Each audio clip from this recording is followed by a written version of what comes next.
अभी मौका है, अभी चेस्ट में पेन नहीं हुआ, अभी तुम्हारा बीपी अप एंड डाउन नहीं हो रहा है, अभी किसी की भी रोटी खाते हो तो पच जाती है, बाद में कर्म का उदय आएगा, घरवाली के हाथ का रसगुल्ला गले में फंस जाएगा।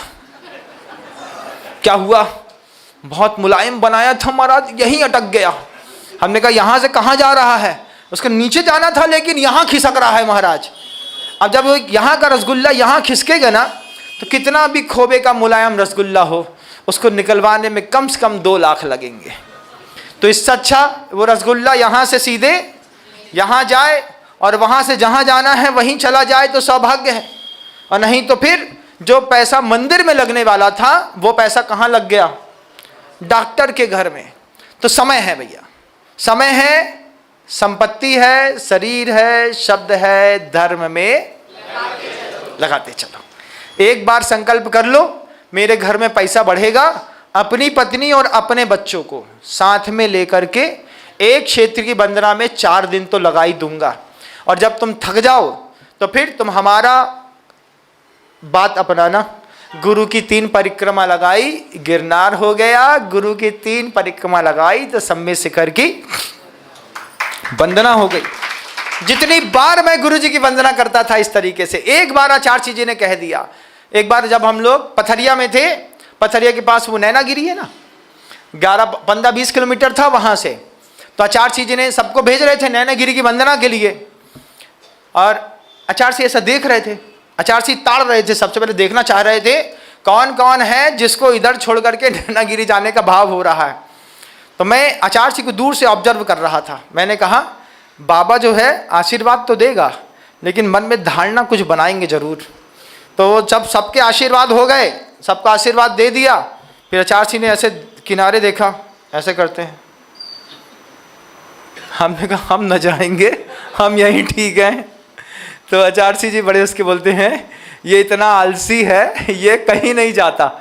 तो हमने कहा नहीं आचार्य जी, आलसी नहीं है विनम सागर, आप बोलेंगे तो हम दुनिया नाप देंगे, आप बोलो तो अमेरिका चला जाऊंगा यहाँ से, बस आप आशीर्वाद दे दो। लेकिन मैं सोचता हूँ कि गुरु बड़ी मुश्किल से मिलते हैं, तीर्थ तो मिल जाएंगे। आचार्य जी भी बोले यही बात मैं सोचता था जब दादा गुरु ज्ञान सागर जी महाराज थे। बोले वंदना तो क्षेत्रों की कभी भी हो जाएगी, लेकिन इस जीवित तीर्थ की वंदना से चूक गया एक भी पल तो ये जीवित तीर्थ दोबारा नहीं मिलेगा। आपके घर के अंदर साधु आया और आप चूक गए। कितने लोग चूक गए?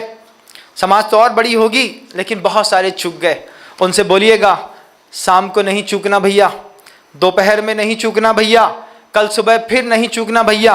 अगर हम चूक गए, हमारा मन बन गया यहाँ से चले भैया मानसरोवर होकर के आते हैं, तो तुम तो DCM में थे और DCM हो जाओगे।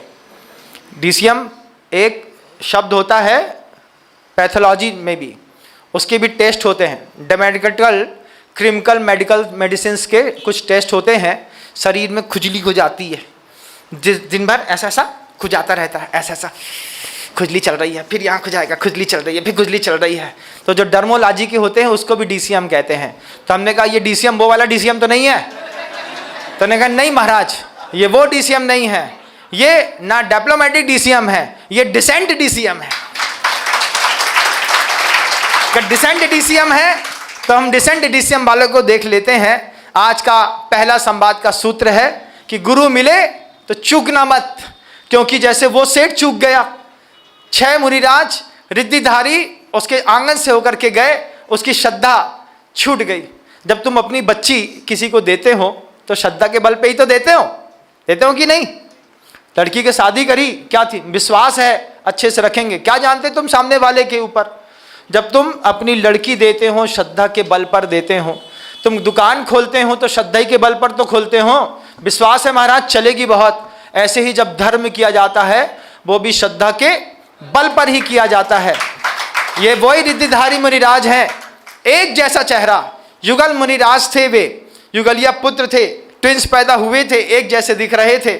महाराज को, उस श्रावक को भ्रम हो गया कि ये 1 बार खाया, 2 बार खाया, 3 बार खाया। ध्यान रखना, साधु जब तक भूखा रहे तब तक उसको खिलाते रहना। लो महाराज और ले लो, क्यों? क्योंकि क्या पता आप भी रिद्धिधारी निकले और हमारे सामने यहाँ से आसमान में निकल गए तो जीवन भर अफसोस रहेगा कि घर तक साधु आया था और मैं चूक गया। पहला शब्द चूकना मत साधु के मामले में। दूसरा संवाद का सार है शब्द, समय, शरीर और संपत्ति, 4 चीज जहां मौका मिले सिर्फ धर्म में लगाते चलो, नहीं तो पाप में तो लग ही रही है। जीवन को एक नई दिशा दीजिएगा। शब्द को विराम देता हूं। गुरुदेव श्री विद्यासागर जी। जय जिनेंद्र। अगर आपको मेरी वीडियो अच्छी लगती है तो प्लीज़ मेरे चैनल को सब्सक्राइब करिए, लाइक करिए, शेयर करिए। इसी तरह से अपना प्यार मुझे देते रहिए।